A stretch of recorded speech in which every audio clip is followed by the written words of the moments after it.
kita semua, jemaat yang terkasih dalam nama Tuhan Yesus Kristus.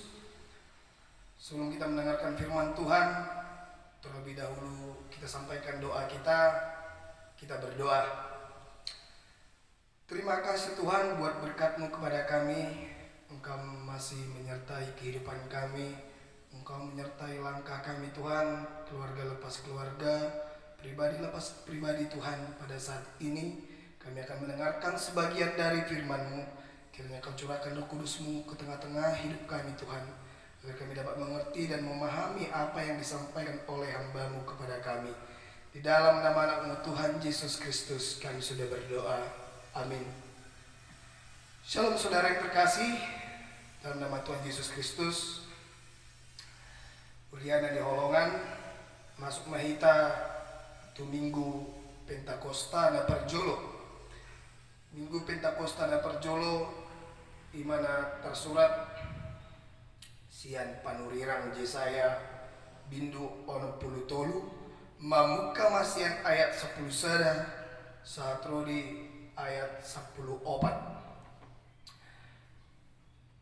Sonoma nadidok disi alai sai tok tongdo anggo ibana marningot di bangsona uju dinguluni si Musa diaka arena robi alai anggo naung didok nasida di dia do ibana naung mabuan nasida nakok sian laut rap dohot permahan ni perduaan ni biru-biruna di dia ibana marsagi hontok dina nabadiai tu tonga-tongani nasida ise ibana namanugu si Musa marhite sian tangan hamulionna naung patolak aib di jolona nasida laho mabain baritana saliling nilelengna ibana namanugu nasida mamulus aka pusat songon huda di adaran dangdung tak tuk-tuk songon pinahan na tuat tuturua di tonga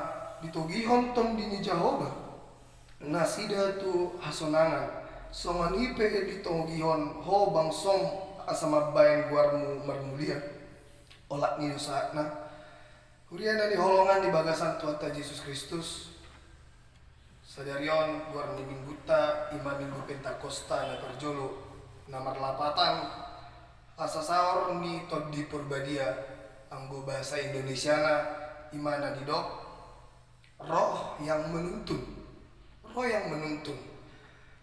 Sekilas mengenai latar belakang dari perikop ini saudara-saudara. Perikop ini yang disampaikan oleh Nabi Jesaya kepada bangsa Israel, di mana Nabi Jesaya ingin mengingatkan atau memberitahukan bagaimana kasih setia Allah senantiasa menyertai bangsa pilihan Tuhan Allah, yaitu bangsa Israel. Bagaimana perjalanan mulai dari tanah perbudakan sampai tanah perjanjian, yaitu tanah Kanaan. Di situ mereka bisa merasakan bagaimana kasih penyertaan Tuhan Allah turut menyertai mereka dari awal sampainya mereka ke tanah Kanaan. Melalui Nabi Musa, di sini juga dikatakan tadi, melalui Nabi Musa, mereka mencoba menuntaskan problema-problema perjalanan kehidupan mereka sampai mereka ke tanah Kanaan, yaitu tanah yang dijanjikan oleh Tuhan Allah kepada umat pilihannya itu. Nah, kali ini ada 4 ayat saudara-saudara. Di 4 ayat ini bisa kita melihat bagaimana Tuhan itu tetap menyertai umatnya, tetap senantiasa memberikan suatu pertolongan kepada setiap orang yang percaya dan memberikan hatinya kepada Tuhan Allah. Lalu kira-kira melihat sejauh ini, panurirang Jesaya juga mereview bagaimana kasih setia Allah kepada umat pilihannya. Jika kita melihat ayat yang ke-11, Alai setok tongdo anggo ibana marningot di bangsona uju di ngoluni si Musa dia ka arina robi alai anggo naung didok nasida di dia do ibana naung mabuan nasida nakok sian laut rabdohot parmani perduaan di biru-biruna. Di situ bisa kita melihat saudara-saudara bagaimana Nabi Musa yang membawa bangsa Israel keluar dari tanah perbudakan, yaitu Mesir. Nah, sejauh ini saudara-saudara, bisa kita juga melihat bagaimana penyertaan yang Tuhan berikan lewat Nabi Musa begitu sangat mengerikan jika kita baca pasal-pasal sebelumnya. Jika kita menganalisa secara manusiawi, begitu hebat, begitu dahsyat penderitaan yang dialami oleh bangsa Israel pada zamannya.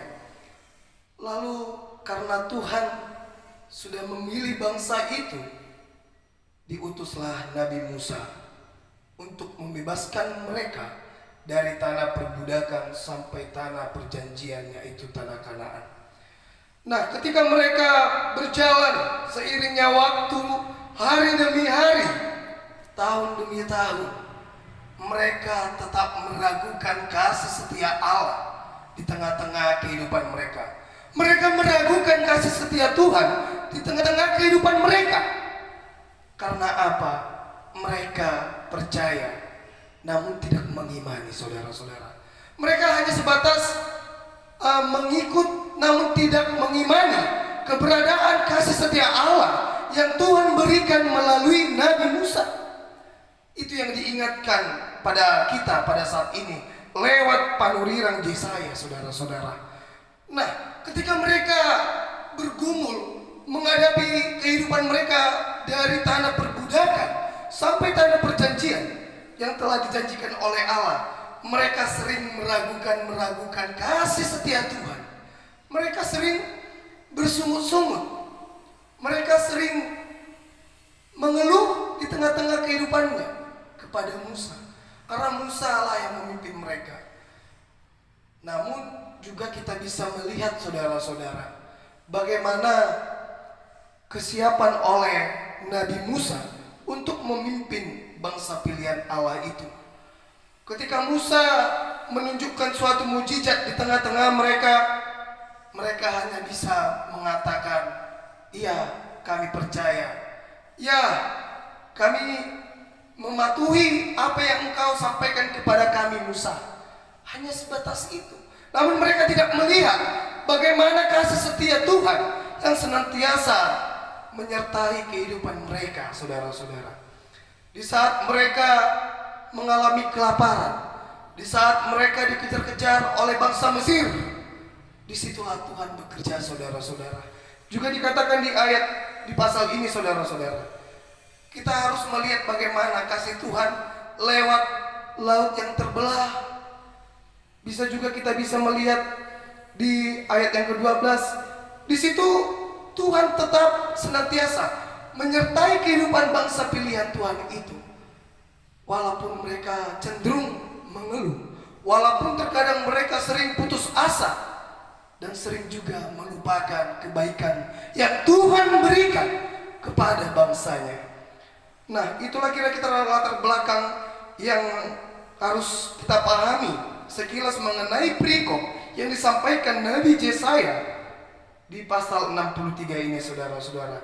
Nah, lalu bagaimana realitanya ketika kita melihat khotbah ini, ketika kita mendengarkan khotbah ini pada hari Minggu ini, saudara-saudara?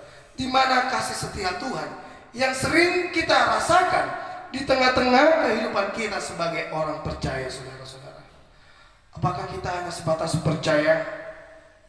Apakah kita hanya sebatas mengimani, namun tidak ada tindakan yang harus kita lakukan sebagai orang yang percaya, sebagai orang pengikut Kristus, namun tidak ada action yang kita lakukan di tengah-tengah kehidupan kita? Nah, jika kita melihat tema yang sampai pada kita pada hari Minggu ini, saudara-saudara, yaitu Minggu Pentakosta, Imana Marlapatan, Hasa Saur Niton di Purbadia, atau roh yang menuntun. Anggona didok Roh Kudus. Saudara-saudara, Roh Kudus bukan hanya sebatas utusan, namun dialah Tuhan yang memakai peran Roh Kudus yang tinggal di tengah-tengah kehidupan kita. Bagaimana latar belakang dari Pentakosta ini, saudara-saudara? Pentakosta inilah yang dikatakan gereja mula-mula. Pada zaman Yesus naik ke surga dan dia menaruh Roh Kudus di tengah-tengah rasul-rasulnya. Pada saat itu juga 3.000 umat menjadi pengikut Yesus Kristus yang dilakukan oleh rasul-rasulnya pada zaman Yesus atau pada zaman 2000 tahun yang lalu. Itulah yang dikatakan Pentakosta, saudara-saudara. Lalu tanyakan kepada dirimu, apakah Roh Kudus itu tinggal dalam dirimu, saudara-saudara? Melalui apa kita melihat Roh Kudus tinggal di dalam diri kita? Yaitu lewat pujian-pujian kita, lewat tingkah laku kita, lewat sikap kita yang kita berikan hanya dengan hati saja, saudara-saudara. Kita berikan sesuatu hal kepada teman kita hanya untuk kemuliaan nama Tuhan saja. Bukan karena ingin kita dipuji, bukan gara-gara kita ingin dilihat orang, agar terlihat orang kita baik. Oh tidak, saudara-saudara. Namun biarlah, hendaklah itu menjadi kemuliaan nama Tuhan saja. Itulah Roh Kudus yang bekerja di tengah-tengah kehidupan kita sebagai orang yang percaya, sebagai orang yang dikatakan pengikut Kristus. Huriana di holongan di bagasan Tuhan Yesus Kristus. Anggota ingot domuse songot dia perdalanan ni Yesus Kristus sebelum dia naik ke surga. Ternyata Yesus Kristus itu sudah menjanjikan. Yesus Kristus sudah menjanjikan bahwasannya aku akan memberikan dirimu roh. Roh. Bagaimana fungsi roh itu, saudara-saudara? Fungsi roh itu ialah menghibur atau mengarahkan diri kita untuk melakukan sesuatu hal yang kebaikan. Sesuatu hal kebaikan. Itulah makanya roh yang dipakai oleh Yesus Kristus diturunkan kepada kita sebagai orang yang percaya, sebagai orang pengikut Yesus Kristus, saudara-saudara. Kalau kita juga melihat di Alkitab, di ayat yang ke-10, di situ dikatakan, tetapi mereka memberontak dan menduakan Roh Kudusnya, maka ia berubah menjadi musuh mereka dan ia sendiri berperang melawan mereka. Ini adalah salah satu contoh, salah satu hal realita yang disampaikan oleh Nabi Yesaya ketika mereka berperang, saudara-saudara. Bangsa Israel ini, Allah memberikan Roh Kudus kepada musuh mereka agar apa? Sesuatu kemenangan ada di tangan bangsa Israel. Itulah cara Tuhan Allah kepada umat pilihannya, agar senantiasa kasih penyertaan Tuhan tetap berdiam di tengah-tengah setiap umat yang percaya kepadanya. Nah, nagabi sukun-sukun dihita huriana di holongan di bagasan Tuhan Yesus Kristus. Idia dosa sitong na hapor siat tai na manugu-nugu hita di tengah-tengah perjalanan ngoluta, atau kira-kira hanya sebatas sering ke gereja, atau hanya sebatas memberikan kebaikan kepada setiap orang, memberikan persembahan banyak-banyak. Apakah itu yang dikatakan roh berdiam di dalam diri kita? Ternyata tidak, saudara-saudara. Ketika engkau memikirkan aku sudah baik, aku sering ke gereja, persembahanku banyak kuberikan ke gereja, aku sudah layak di mata Tuhan. Itu pemikiran orang yang salah, saudara-saudara. Begitu juga dengan bangsa Israel. Mereka memang percaya kepada Tuhan Allah, namun mereka di samping itu meragukan kasih setia Tuhan Allah yang Tuhan berikan lewat mujizat-mujizat pada zaman mereka bergumul menuju tanah perjanjian. Itulah bisa kita renungkan di tengah-tengah kehidupan kita sebagai orang percaya. Bagaimana kehadiran roh yang menuntun di dalam kehidupan kita pribadi lepas pribadi. Apakah roh itu sifatnya menetap atau sifatnya sementara? Itu yang menjadi pertanyaan juga di tengah-tengah orang yang percaya. Namun kali ini kita akan menuntaskan pertanyaan itu, saudara-saudara. Roh yang ada di dalam diri kita itu pemberian Tuhan kepada kita yang harus kita pelihara di tengah-tengah kehidupan kita. Itulah yang menuntun kita, itulah yang menghibur kita untuk melakukan sesuatu kebaikan demi memuliakan nama Tuhan Allah saja, saudara-saudara. Aku sudah melakukan kebaikan. Ketika temanku meminjam uang, aku rela memberikan kepadanya. Namun ada bunganya. Itu yang salah, saudara-saudara. Ketika saudaramu meminjam uang padamu, apakah engkau harus meminta bunganya? Apakah engkau harus meminta balasannya? Itu realita kekristenan zaman sekarang. Bagaimana teman kita kesusahan, masih sanggup kita memberikan, masih sanggup kita meminta bunga kepada teman kita yang sedang kesusahan, saudara-saudara. Tanyakan kepada diri kita pribadi lepas pribadi. Sudah sejauh mana Roh Kudus itu menuntun diri kita pribadi lepas pribadi? Sudah sejauh mana? Setelah engkau mendengarkan firman Tuhan ini, saudara-saudara, berputarlah 160 derajat menuju roh yang menuntun hidup kita pribadi lepas pribadi. Saudara yang terkasih dalam nama Tuhan Yesus Kristus, yang menjadi kesimpulan pada khotbah hari ini yaitu hendaklah kita memelihara Roh Kudus di dalam hati dan pikiran kita. Hendaklah kita menjaga Roh Kudus yang Tuhan berikan kepada kita dan senantiasa mengundang sesuatu hal kebaikan terus-menerus harus kita lakukan di tengah-tengah kehidupan kita. Jangan sia-siakan pemberian Tuhan Yesus Kristus lewat tercurahnya Roh Kudus yang diberikan kepada kita sebagai orang percaya. Jadikanlah dirimu sebagai pengikut Kristus yang sejati dan tunjukkanlah dirimu bahwa engkau adalah orang yang percaya dan mengimani bahwasanya Yesus adalah Tuhan dan juru selamat di tengah-tengah kehidupan. Amin. Kita berdoa. Terima kasih Tuhan, kami sudah mendengarkan sebagian dari firman-Mu.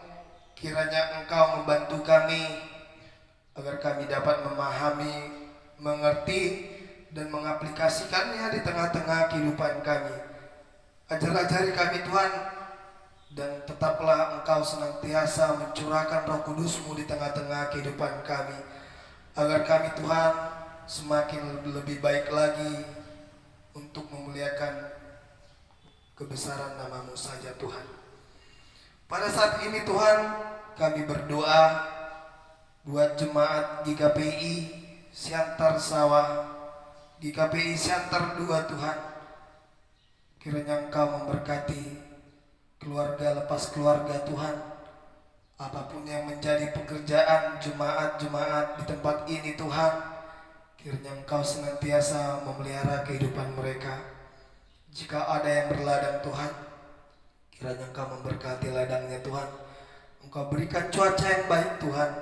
Engkau berikan benih-benih yang baik agar menghasilkan buah yang baik dan dapat berguna untuk mencukupkan keluarga jemaat-jemaat GKPI yang ada di tempat ini Tuhan.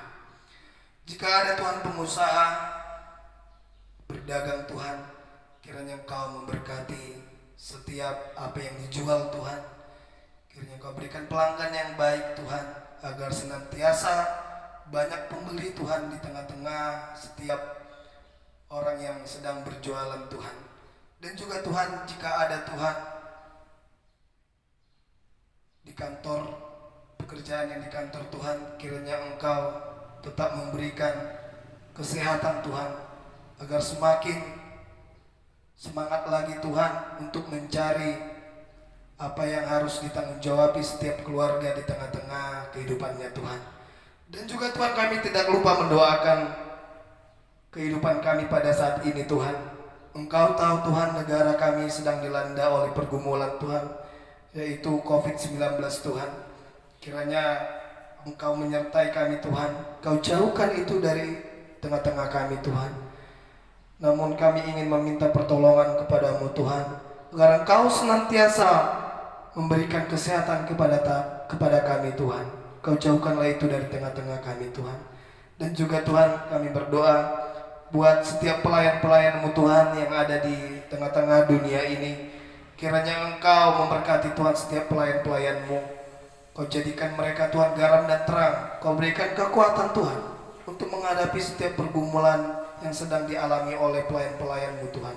Dan terkhususnya Tuhan, buat pelayan-pelayan yang ada di GKPI dimanapun berada Tuhan, kiranya Engkau tetap memberikan kebijaksanaan dan hikmat Tuhan, agar mereka tetap melayani semangat Tuhan penuh dengan sukacita di tengah-tengah gereja-Mu Tuhan. Dan juga Tuhan, kami berdoa buat negara kami ini Tuhan, apapun yang menjadi kebijakan di tengah-tengah negara kami ini Tuhan, khususnya untuk memulai peribadahan Tuhan di tengah-tengah gereja-Mu, kiranya Engkau berikan kebijaksanaan Tuhan agar terrealisasi peribadahan seperti biasanya kami lakukan Tuhan. Inilah kami Tuhan, anak-anak-Mu yang percaya, yang mengikut Engkau Tuhan. Kiranya Engkau berikan kepada kami kesehatan Tuhan. Dan juga Tuhan, pada saat ini Tuhan, kiranya Engkau melihat peribadahan kami Tuhan yang berlangsung di rumah-rumah. Kiranya Engkau ikut campur tanganlah Tuhan. Hadirlah Engkau Tuhan di setiap peribadahan di rumah-rumah Tuhan, agar semakin terlihat lagi kasih setia-Mu di tengah-tengah kehidupan kami. Sebelum itu Tuhan, kami adalah manusia yang penuh dengan dosa. Kiranya Engkau hapuskanlah Tuhan dosa pelanggaran kami, agar kami layak menerima berkat-Mu. Di dalam nama anak-Mu Tuhan Yesus Kristus, jadilah kehendak-Mu. Amin.